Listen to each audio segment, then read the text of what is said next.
We are back with another NHL Cats and Rats NHL After Dark. I'm your host, Kirby Lupo, joined alongside my co-host, Cody Stevens, and co-host producer, Big C's, Caesar Lucero. Nick Levine is away today. I think he's prepping for a big meal. I hear through the grapevine it's cutlets. I could actually hear it in the background on the phone. Excuse me? I did. I can confirm. That's what he told me. It wasn't a FaceTime call, but I said, what's that noise in the background? And it was this on the counter. I'm not going to comment on that motion. Okay. But anyways, gentlemen. My dad. Caesar, Cody, we have a lot to discuss here, guys. We have our trade deadline ahead here. Next Friday, we will be live here on the Cats and Rats channel. Before we do get started here, though, I do want to give a reminder to everyone in our audience here. Make sure to subscribe to our channel, like this video. Also, subscribe to the Big C's channel. We'll put it at the bottom of the ticker there. Make sure C's is trying to get to 1K subscribers, right, C's? Yep, almost there. Almost I'm there. at 960, I believe. So okay, 960. Getting close. Let's make that push for 1K. Make sure to comment on this video. Helps with our algorithm. Purchase a super chat donation anytime we're live, such as now, is why we're mentioning it here. You can buy your membership, gold, silver, or bronze. We have a giveaway to announce a little bit later. Cody will announce that. You can upgrade your membership at any time. Gifted memberships. Everyone in the community is doing a great job with that lately. RC, shout out to Jack as well. And access to many other great perks. Gentlemen, our first topic of the evening here. We saw them yesterday. I think they're taking down Tampa Bay right now. They're up 4-0 right now. Holy jeez. Who? So, the Buffalo Sabres. They're up on Tampa. 4-0. Wow. So last night, Shouts out to them, man. I mean, I'm going to call it now. The drought's over. I think it might have been over last night, Cody, with the 2 points against Florida in regulation. I think it's over for Buffalo. So Buffalo will end the drought of 14 straight years if they get in here. NHL history. Remember who was second, guys? 2 teams. Currently, like all time, or no, all time. Right now it's Buffalo. All time. All time was 10 years. 2 teams share the record. I'm surprised you guys don't know that. Florida's one of them because 2002 to 2012. Yeah, that's what I said. Florida, right? Okay, Florida. Okay, I didn't hear you there. And one other one that shared it around that same time. The Decade of Darkness. Edmonton. The Edmonton Oilers. Woo! Again, these are teams that you say you have to sink in the lottery, which Buffalo kind of has done with Sam Reinhart and Jack Eichel, no longer on the team. This gentleman here on the street. They saw 2 first overall picks on that team. So right? Yeah, and now is it finally turning around for the Buffalo Sabres? I know. I mean, they got a lot of good core players. Yep. Everybody but Tuch is signed, right, long term, or somewhat in the next couple of years. Through 2030, which we're going to show here in a second. So everybody go check out Jim Behringer's article on should Alex Tuch get traded or not. Okay. Great they read would be here. stupid too. Good poll there, Caesar. I got to check that out from our boy Jim.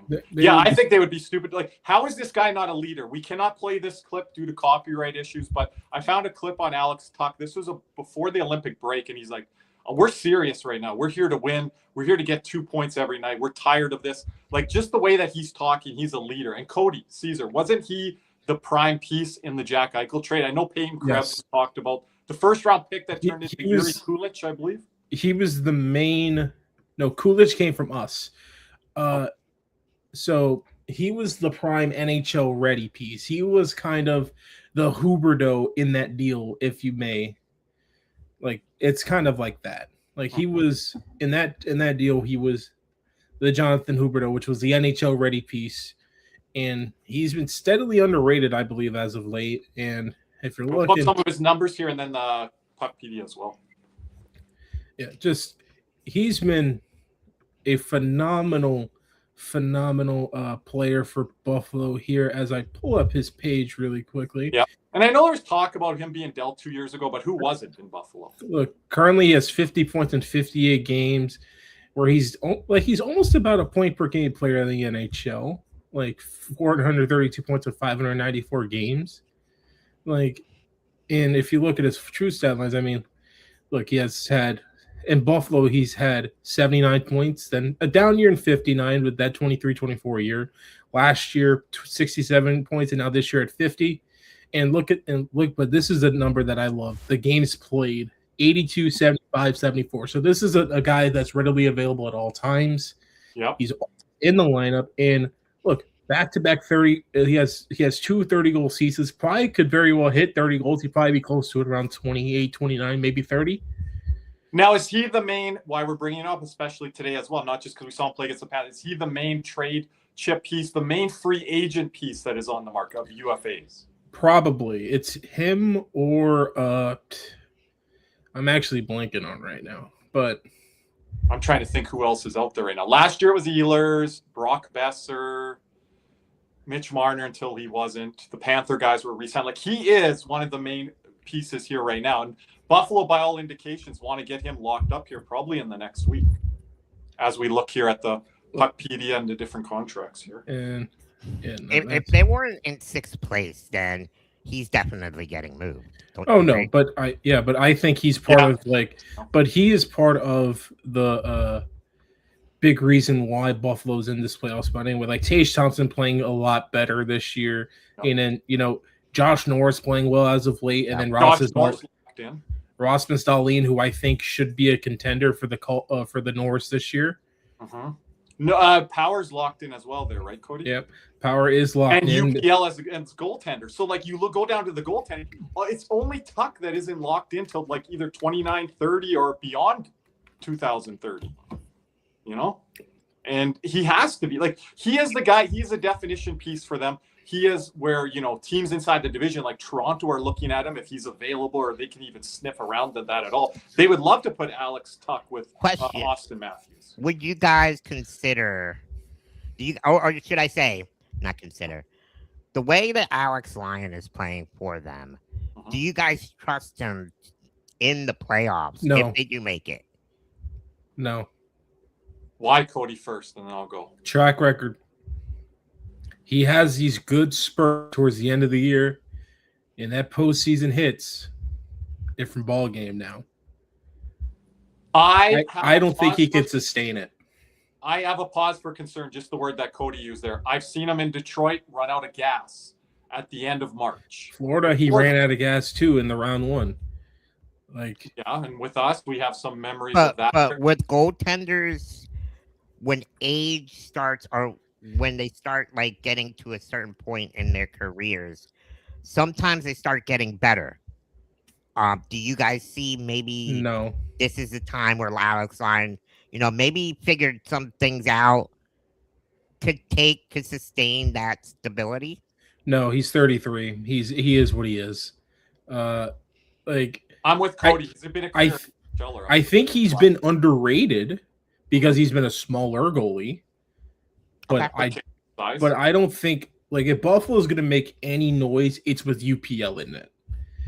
It's not going to be Alex Lyon. It's going to be Ukko-Pekka Luukkonen, the guy that you have invested money in here at 4.75 for the next couple of years. This is your goalie here.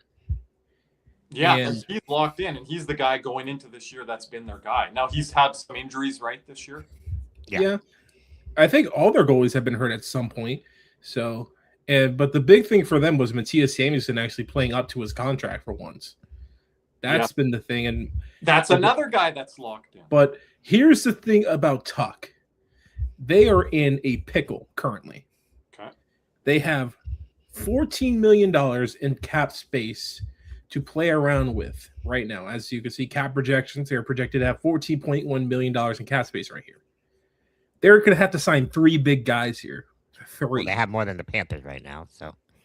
Yeah, but the Panthers have to sign maybe one guy right now? As big players here? Well, I don't know. Maybe Zach Benson. He's due for a deal. Okay, they can get him tied in. He's a secondary core.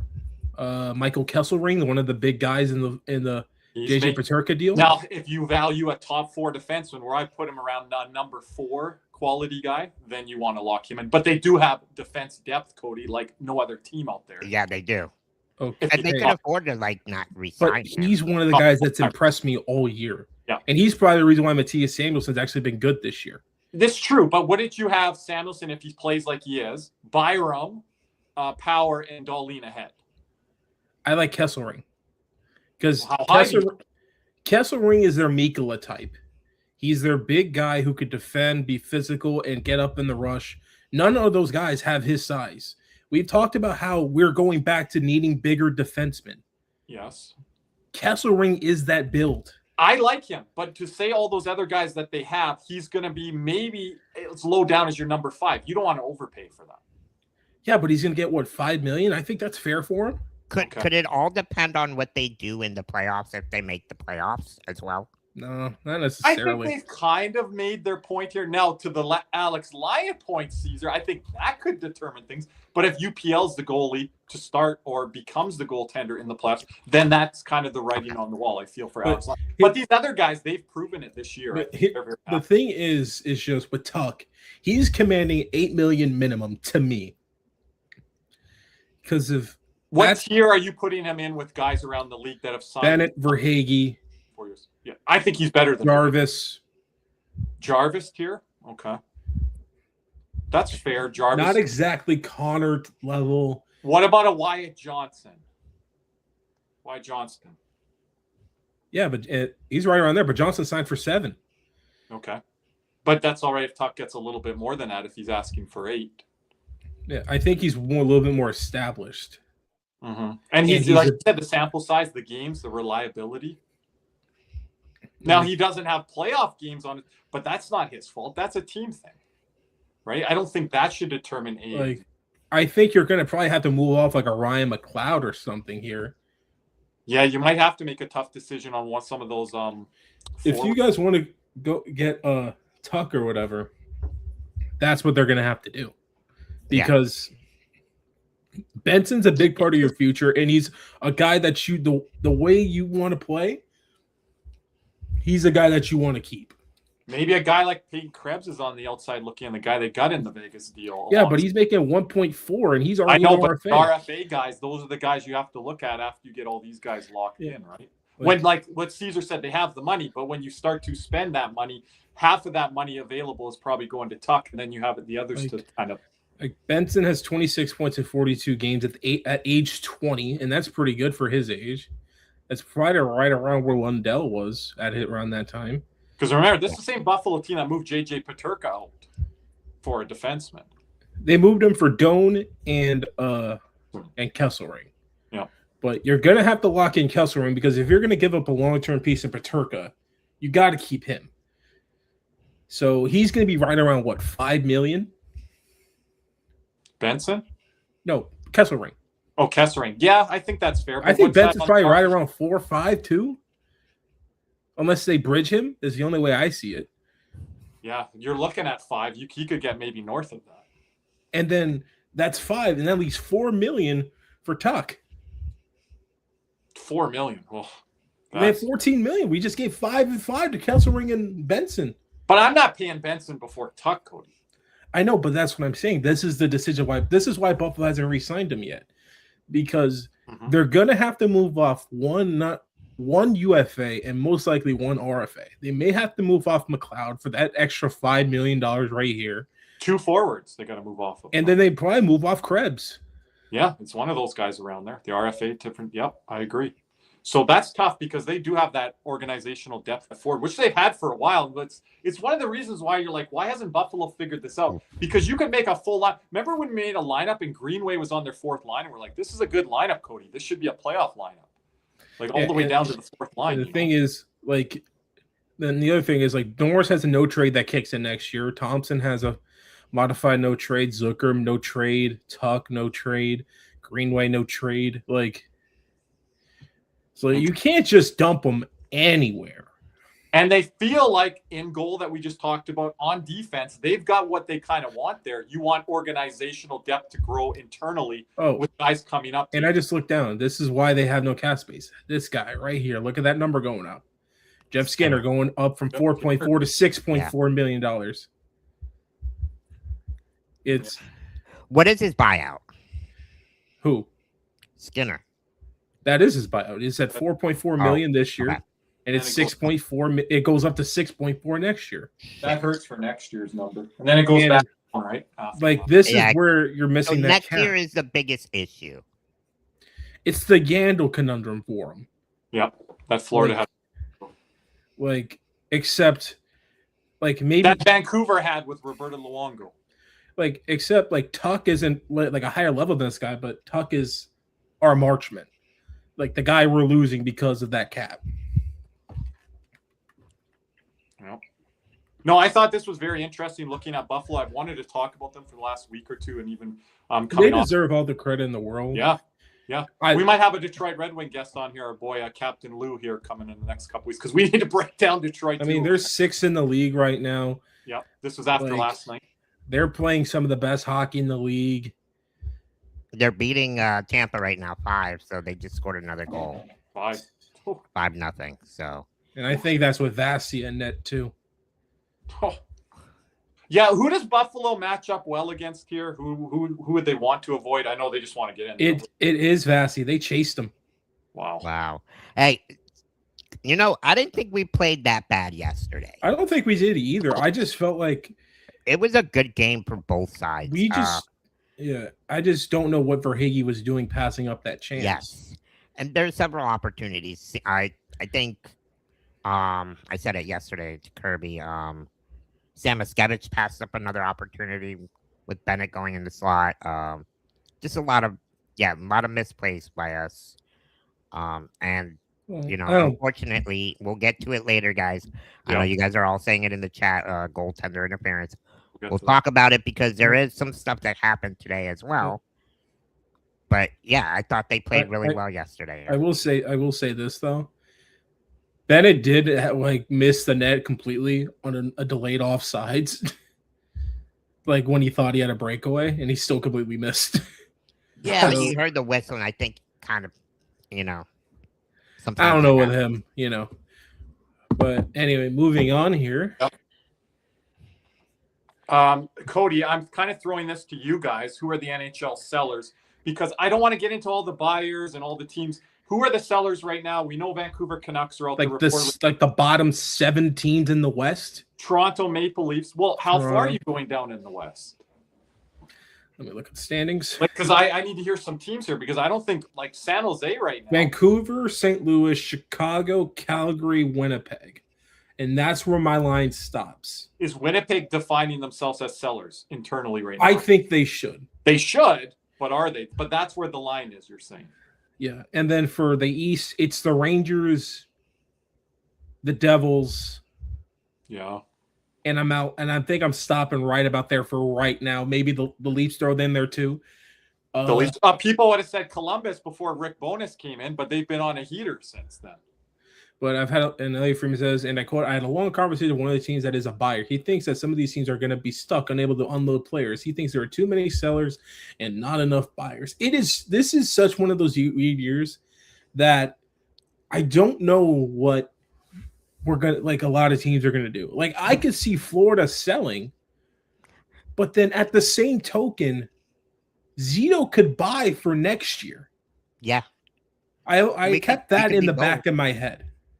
Is that because of the cap going up? There's not going to be straight seller teams where they're kind of, dabbling in buying or dabbling in upgrading, however you want to define it. I just think if he buys for next year, which is just get really a bottom pairing defenseman,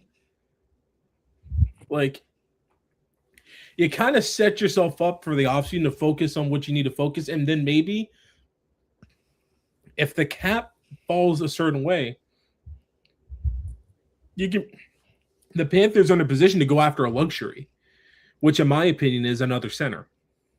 So the question is too, what is the price? What is Robert Thomas? We all saw Quentin Hughes, what the asking price was there. Yep. And do teams have what it takes to make that 100% they do. So a top 4 defenseman, or you could argue if you think Zev Buliam is a top pairing guy, I think that's to be determined. A top 9 guy in Rossi, wherever you want to place him. And then it was a top prospect or pick, right, Cody? So, what is the asking price here for Robert Thomas? They can't be that far off from Quinn Hughes. I don't think it is because of the position that he plays. And so what do you think that price is?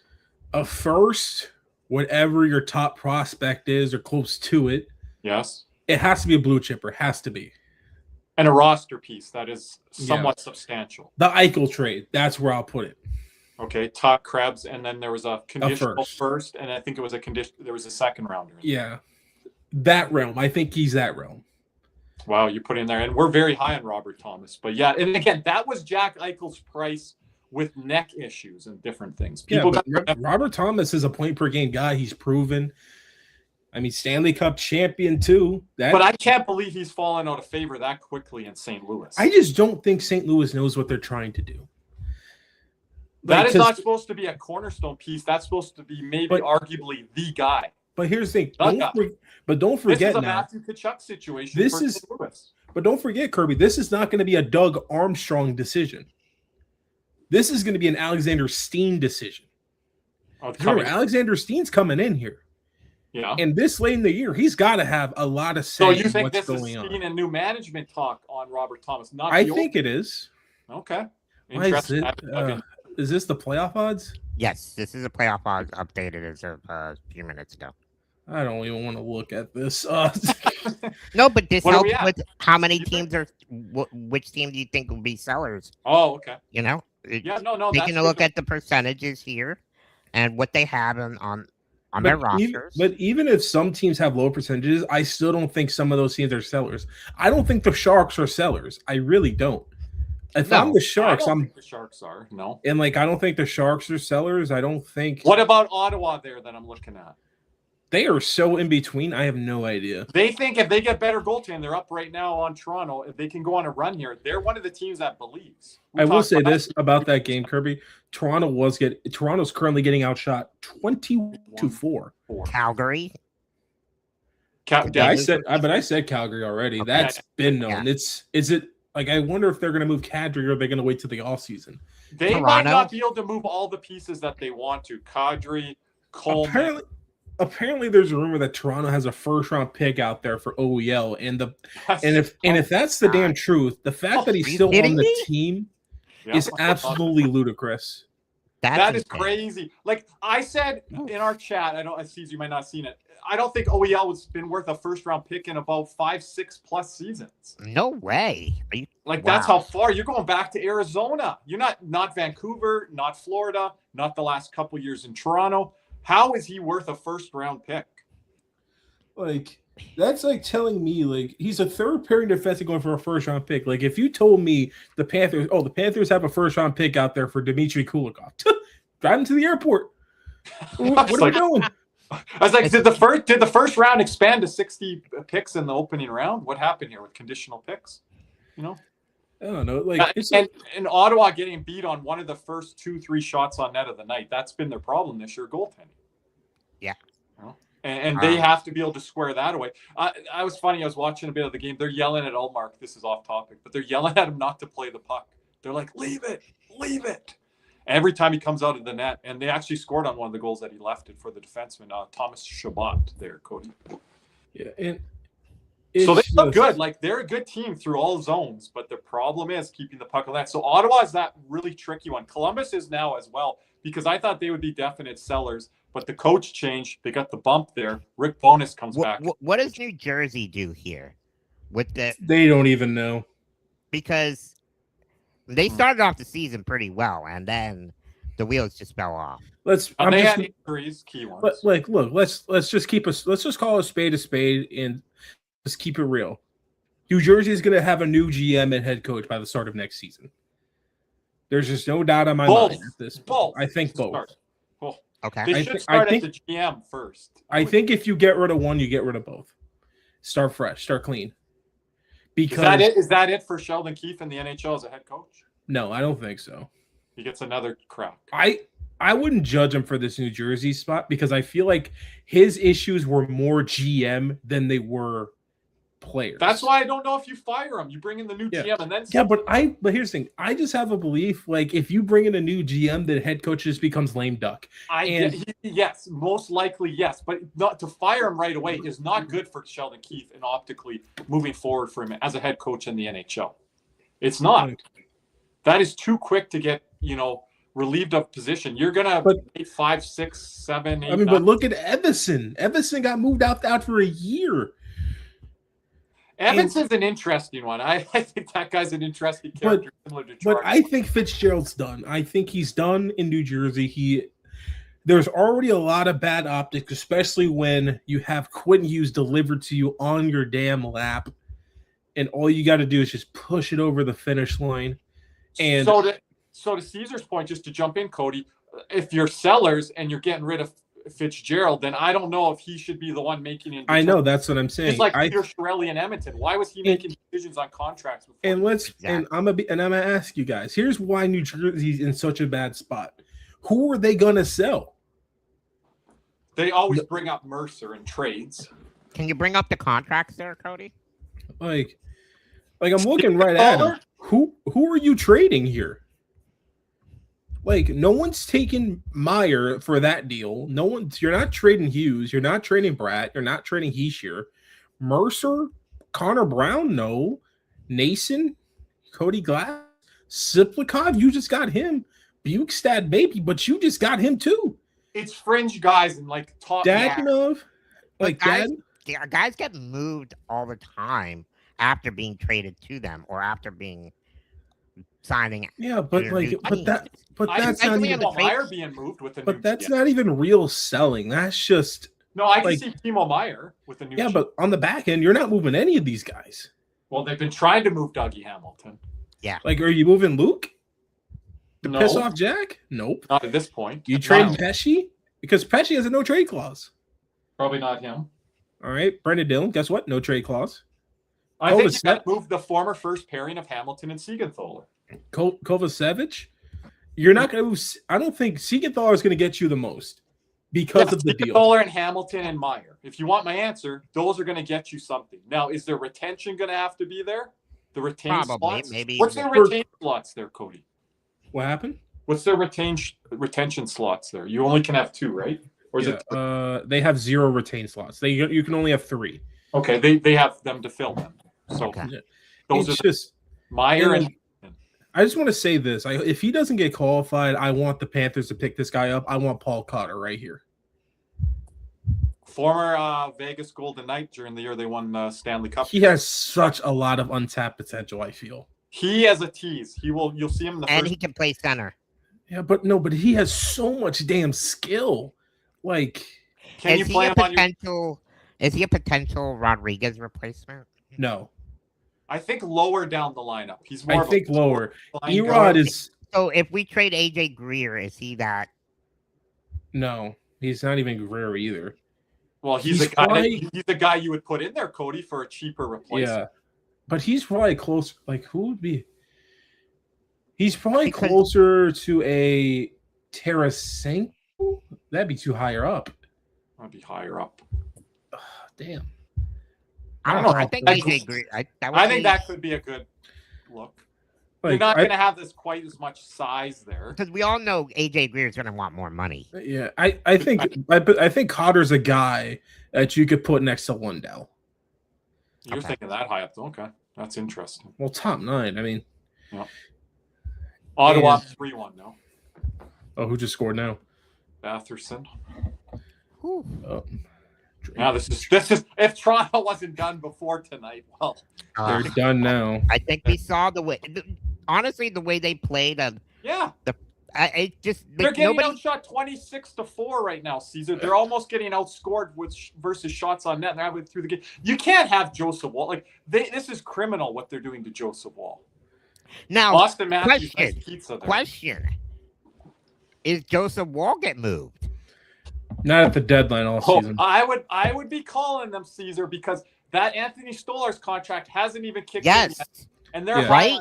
And we were like, "What the heck are you guys doing signing Stolar?" Look, I talked to Zach about this, and Zach Phillips of Leafs Nation. Yeah, like a good friend of ours. If you check out his streams, please don't be hateful in there. He's a good dude, does a lot of great content.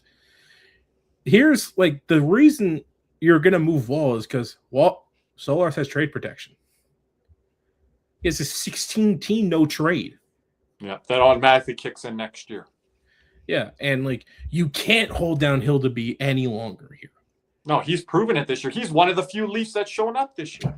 Like Kirby and I have been on this guy since last year or years before. OEL has a 16-team no trade. That's crazy. Wow. I'm sure you can. And Morgan Riley, full NMC. Shout out, Dubist. Well, the Leafs just scored, but they have to be. But the Leafs, if they stand pat, they're going to be upset. But if they're selling guys off, how can they tell their team next year? Unlike Florida, same with New Jersey. If you start selling off a lot of pieces, how can you sell to your team next year? You're a contender. Look, Florida is just the Devils and Leafs can do that. Florida is such a different situation than all these other selling teams because Florida, we just have no injury. We have pure injury luck. No, none of it. Like we've have 2 games back off the break. We've lost 2 guys already. We lost Schwint game 1 and Balinskis last night. But you can't tell me. I know Mitch Marner left Toronto in the summer last year, but you can't tell me. Most of the hockey experts out there, most of the pundits, most of the prognosticators did not have New Jersey and Toronto inside the top 6. They did in the Eastern Conference. So these are 2 teams now. Like, what direction are they going selling here? And then saying to their fan base, saying to their management team, saying to everyone, the players, oh, we're going to compete next year. There are some guys that I think Toronto needs to sell. One, Bobby McMahon. I think you're going to have to re-sign him, and he's going to want about like a 5x5 or whatever, and he just ain't going to be worth that. So get what you can for him. And I think another guy they should look at to move, see what the market is out there for him, Sabone Benoit. See what you can get for him. Yeah. And like we said earlier, if OEL is out there, like you can get a first for him, why the hell is he even still on your team? That helps the Leafs a lot because especially now. Oh, I know why. Because it's probably one of the 16 damn teams you don't want to be traded to. So, and there's a good chance it's probably all of the Western Conference. But most of those teams that you can trade them to, they're in the playoffs and they're looking to buy, you would think. Yeah. And a defenseman of his pedigree, like you're going to fit him in there on your bottom pairing or your middle pairing. Yeah, but remember, OE also has years off on his contract, so he's probably thinking about places he's going to live at. So yeah, and those teams that are out west, they're going to be contending for the next 2, 3, 4 years at a minimum. Yeah. Right. It's Anaheim. This seller market this year is going to be so interesting. It's going to be so interesting to see what happens at this trade deadline. We'll get into buyers more next week, but Minnesota, they'll be a buyer for sure. Well, next week, the deadline will already have happened. So, well, yeah, I'm talking about lead up to Friday. We're going to be on here. But well, this time last year, we've already had a big trade. And that was the Seth Jones trade. Well, no, the big trade last year was Mikko Rantanen. That happened first, and then the Seth Jones, right? Yeah. Seth Jones happened. The Rantanen other trade happened at the deadline, the second one. The second Rantanen trade, the one where I think we were way more in on. Way bigger names last year because you had Marner out there, you had Rantanen out there, you had names that didn't even get. Oh, that's the one time I'm actually upset Zito signed Verhaeghe early because if we could have got Rantanen from Colorado. Well, that was the one contract that Zito did sign early. I know, that's what I'm saying. If we didn't get that one, Rantanen may be a Panther. At least I would bet on it. Yeah, I think there is definite. Instead of Marchand, we have Rantanen. Oh, no, that would have been nice. Shit. Especially with the Barkov injury now. Who knows where we would be right now. But that's hindsight 50-50. Just in closing, I think keep an eye on Vancouver here over the next few days. I think I'd throw Chicago in there. Toronto, that might start to heat up closer to the Friday deadline. Vancouver? Yeah, Vancouver and Chicago, I can start to see moving on stuff here. So Vancouver's already holding players out of the lineup, Cody. Tyler now, here's an interesting team. What about, I know they're young. They really don't have much on their roster. What about the Flyers? They're still No, they're not. They're not selling. They're not selling. They're not, though? I like that one, Caesar, as a seller because they're going to keep buying and buying and buying. The only guy that they probably would sell is Ristolainen. if they sell 2-3 players, I'm going to still call that a soft sell or at least a sell candidate team right now. Because like we said, it's hard to find more than 4 or 5 out there legitimately right now that we just named. Yeah. And I think Philadelphia is that next one up, Caesar, right there. And Philly's going to have a lot of decisions to make on their RFAs next year. That's why I'm saying, why not? If you have decisions to make on restricted free agents, that just gives you an opportunity to say, hey, if we don't think we can have these guys on our team in the future, why not sell these guys? Because all those guys, they're not playing for this year. Because all these guys that I'm seeing as RFAs do not fit that category. I'll read them off for you. They're not selling off Trevor Zegras. He's looked pretty good in Philly ever since he's gotten there. You can't really say that. Nobody saw Brad Marchand being traded last year. That's a different story, though. This is a future. This is Boston moving off their guy because they didn't think. Give us the name. See if I agree or not. Trevor Zegras. Yeah, he's played well there, so they like what he's doing. Yeah. Bobby Brink. No. I don't know. Like Nikita Grabankin. That he can be sold. What if a team gives him a third-round pick? He fits their mold too well. I don't know. I think he can be traded. I think it depends on his value. Drysdale, I don't think so. He's starting to play good right now, finally. Yeah. And then Emil Andre is about the only one, and then you have Ersson. Ersson's not going to get you much. You just said Ristolainen. That's the only guy I could see them really selling. But I said 3-4 guys. So Brink, Gerbrankin, Ristolainen. Yeah, but they're not going to sell those guys. They would sell like Grunstrom or freaking Garnet Hathaway. Nick Seeler would get you something. Yeah, but he has a no trade. How many teams? All of them. All of them. He has a no trade.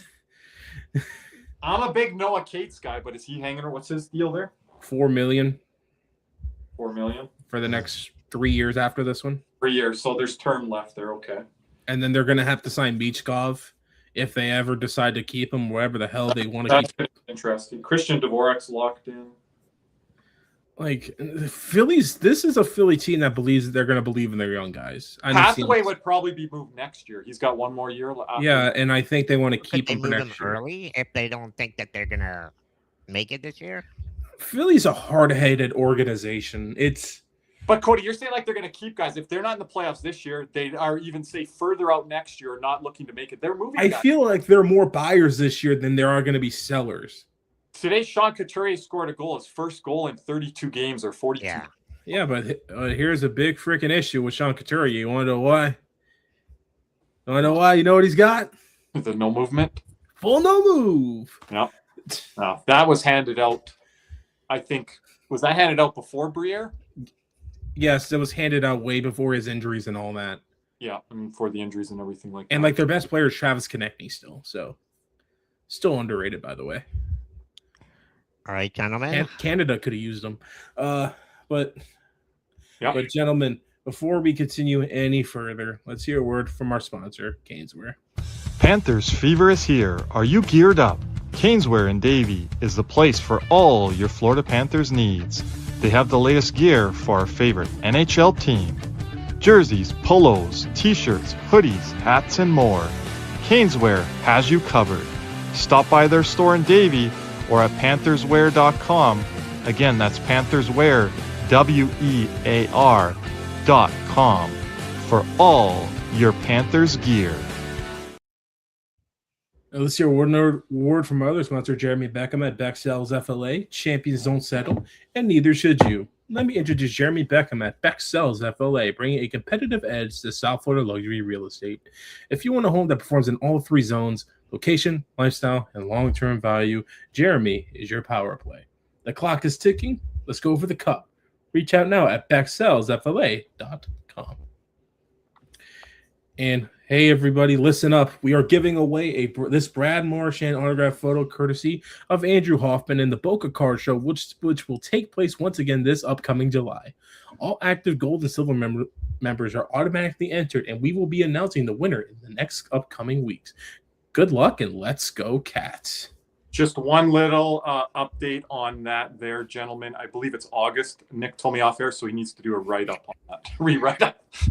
So it isn't August. Gosh, not even Nick can get the damn write-ups correct. But, so anyway, that up and send it in. But, boys, switching over. a lot of the stuff on the ice this year for the Panthers have not gone right, but the philanthropy from this organization off the ice continues to be historic. Aleksander Barkov donating, I believe it was $1 million to Joe DiMaggio Children's Hospital, and our very own Big C's was there when he presented that big donation. So, C's, how was that experience with the captain, Aleksander Barkov? Wow, thank you, Cody, for that smooth transition. No, honestly, this was beyond the words could express on how I found out what he was doing. Shouts out to my doctor, Michael Jopi, who's he's the one who's been my orthopedic doctor since I was 7 years old. He's been dealing with my bone cancer and has helped me out here through these last couple of years. And the backstory is he sent me he called me, told me, he's like, "Hey Caesar, I got the Florida Panthers coming to the hospital. We would love to have you there." And that's it. So I had no idea what was happening. And, so I didn't really know what to expect. I thought maybe they were going to have like a little gathering to help the kids make smile. And with my social media blowing up and me being the super fan of the Florida Panthers organization with what's happened these last couple of years, I'm like, this is be awesome. Little did I know Barkov would be opening up his own orthopedic center for kids, for the pediatrics. And not only is he doing that in his name, but they're also opening up an adaptive sports program for kids. And man, this is literally full circle.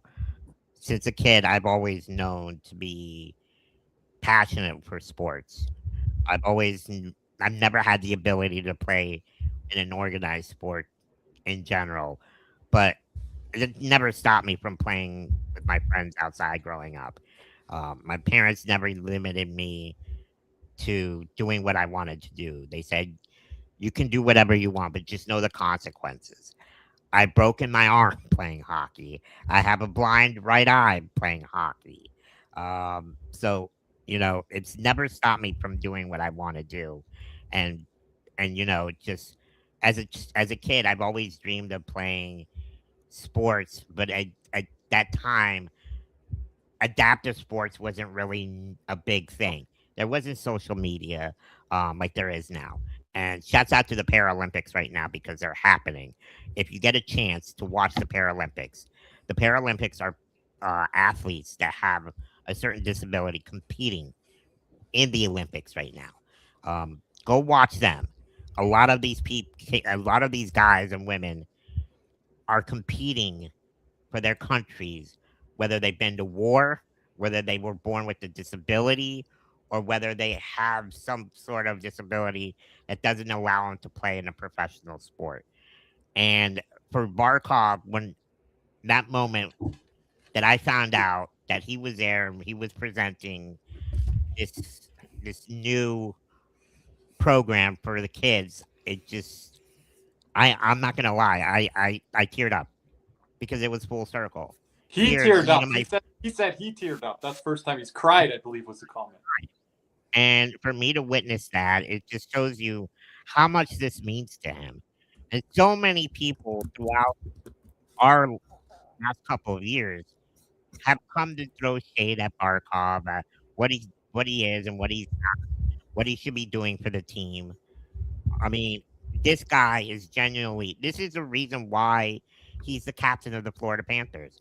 This is more than just being vocal on the ice, because he's being vocal in the community, being vocal to these kids.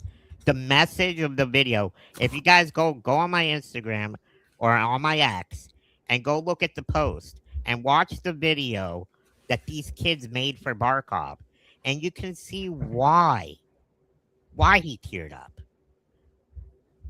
To have 5 minutes. Just to jump in, Caesar, the little backstory you told me off the air, how he got involved in this originally with the Panthers. What player was an Yes. impact to him. Thank you, Kirby. And he told me, he's like, I wouldn't be here today if it wasn't for Nick Bukestad. Nick Bukestad was the biggest reason he was there. That was the first time he went to Joe DiMaggio Children's Hospital. He said Nick Bukestad was the talker. I just sat in the back and just walked around with my silent self. And then he just helped me open up to these kids. And ever since that moment, I loved it. I knew what I was supposed to do. And I knew why I was drafted here in Florida. So I talked to my agent and said, let's get something done so we can help these kids. And he's done more than you could ask for. These kids genuinely love him. The way you see him playing air hockey with the kids. And let me tell you guys, You told me. Barkov is not going to let Tell any Cody kid this. beat him. Cody's like Barkov this way. What did he do? Barkov was not letting the kid win. He was trying his full best, and they ended up 5-0, winning like Cody. 6-1 or 6-1, 6-0. 5-0. Oh, you gotta let the kids know he's got to be earned. Yes, but Gotta it be was earned. great. It was amazing. The amount of support, the nurses there, the doctors. He talked to every single person. He didn't have like, oh, I got to do this. I only have 5 minutes. No, he took his time to help to cater to the children there. When he's And- going through his own rehab right now. And he's going, well, you couldn't even tell that he was injured. I mean, he looks pretty damn good. But But he still no. is. God, I miss Barkov. Oh, I know. But no, shouts out to Barkov. Here's a $95,200. is that the Prince of Wales trophy? Clancy, Yes, isn't it is. Or Prince Yep. of Wales or King Clancy? No, Prince of Wales, King. Okay. Let's see. Could it be the Clancy? I don't know. It is. I the never Clancy. seen. Caesar is told the me that the Clancy? Clancy. It's the was- Clancy Okay. because he But won it with- last year. with- Um, Due to The this, most gentlemanly award. with this donation from Aleksander Barkov, the Joe DiMaggio Sports Medicine Program is now called the Barkov Sports Medicine Program at Joe DiMaggio Children's Hospital. and it's so amazing to have it full circle. I've lived my life there since a child, from 7 years old, dealing with many fractures, many surgeries, and all the stuff that I've dealt with throughout my life, and dealing with my cancer today. I still go there for my cancer treatments. Okay. So, to have And when you Barkov- moved from California, you went there right yes, away.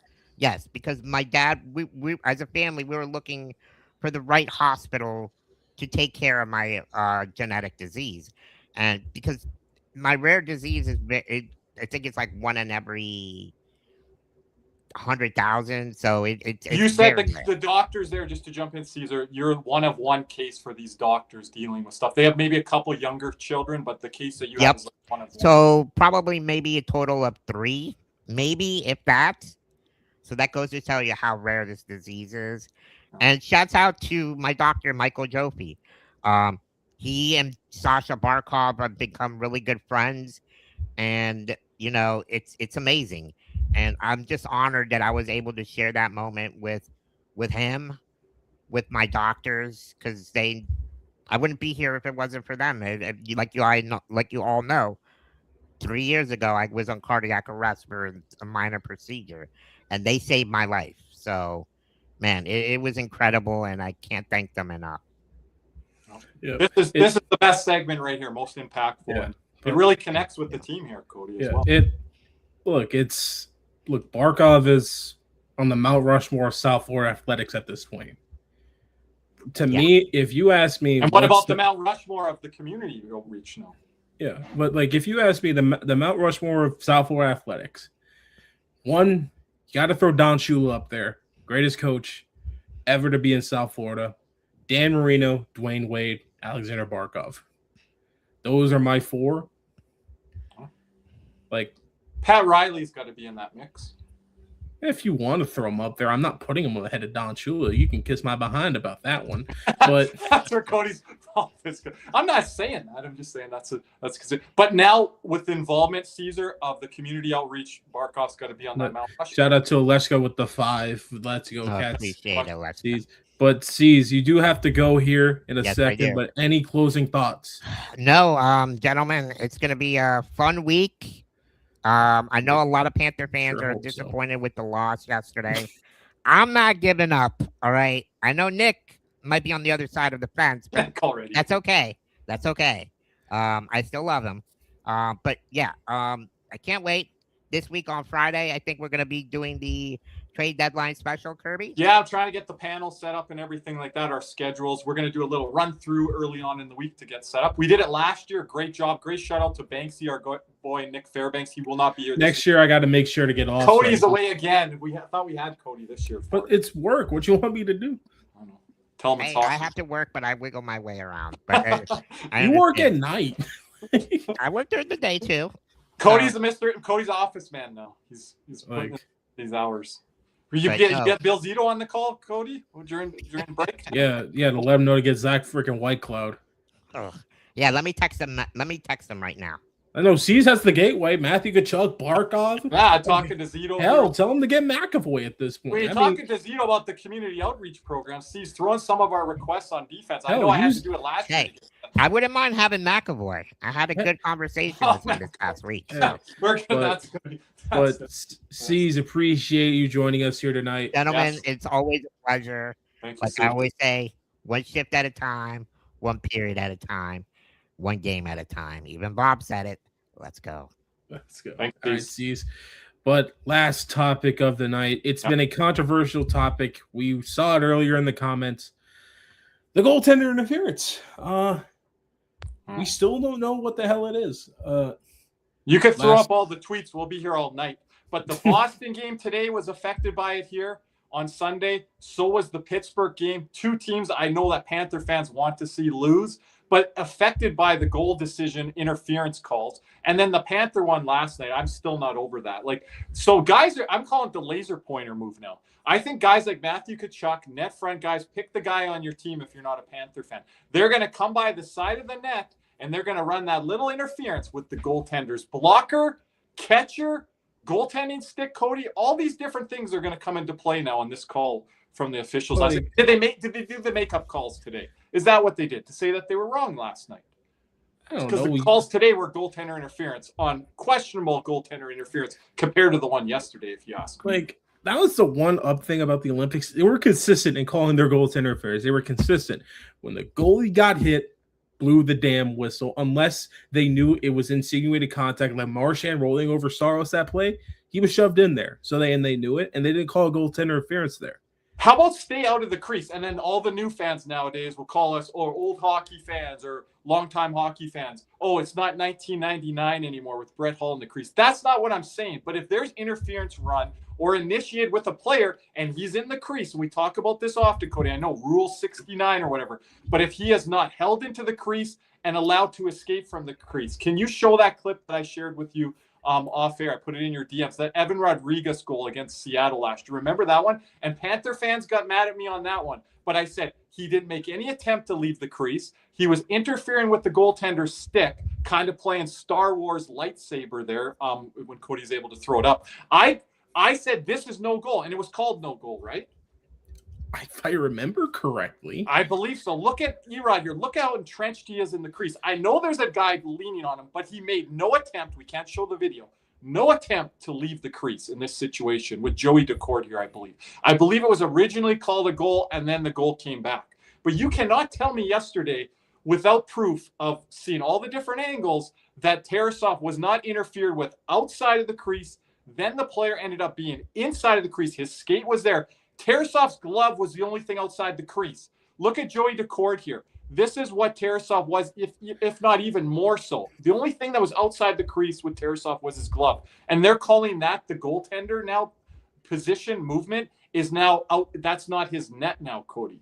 That's not his area to make the save. If the goaltender is planted in the crease, how can you run interference? There shouldn't be an area to make the save unless the goalie is outside of the blue paint himself. Yes. Then If it's freaking. If his heels are even on the red, I'll say, okay, he's outside. If he's in the blue, Yep. he should be able to attack the puck. Because guess what? That's what you're taught how to goaltend.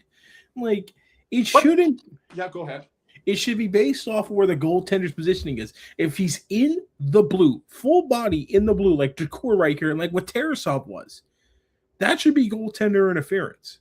Yeah, because now they're saying, Cody, the player has every right to the deflection or the puck coming in as the goaltender does to make the save with his catching mitt. I'm like, are you kidding me?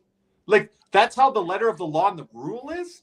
And I don't think it is, because when the player is inside the crease, makes initial contact, I don't think Tarasov had a chance to reset, first of all. That's my opinion. You guys can disagree. Non-Panther fans can disagree. And then the player ends up going into the crease by not initiated contact. He was in there on his own free will, Cody. And here's the funny thing. If that stick deflects that puck, it's no goal because it's a high stick. Like, it's just... Mm-hmm. Like, if a goaltender is hacking like this up high, like that's a high stick. Like, because the goaltender isn't going like this too often with the glove. They're going up with an upward motion, or at best here. Now, if they can't make this save here or here, what are we doing in the crease?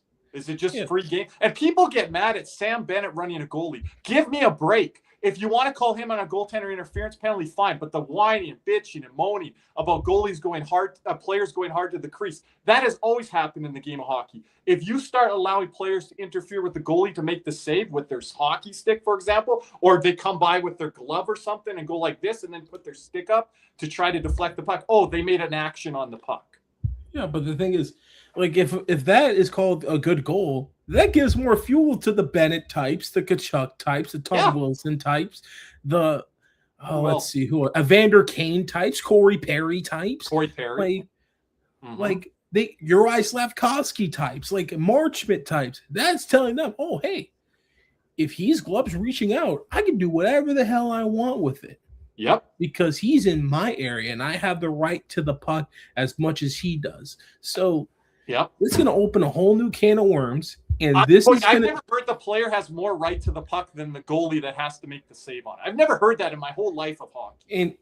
And by the way, I don't know how Tarasov didn't get fined yesterday. I'm just going to be dead honest here. Did you hear Paul Maurice's quote? I don't know if you have it there. Yeah, he was like, well, what Terry said. So, like, I was as fired up as Paul Maurice. A lot of our post-game shows, Cody, you know this, you're my number one co-host on post-game shows through the years, and I appreciate that over the last 4 or 5 seasons. Fans come at me because I don't defend the Panthers enough on certain calls. But this one, I'm irate. I messaged David DeWark today. Frank Forte, former Fox Florida Sports host. Like, what are we doing?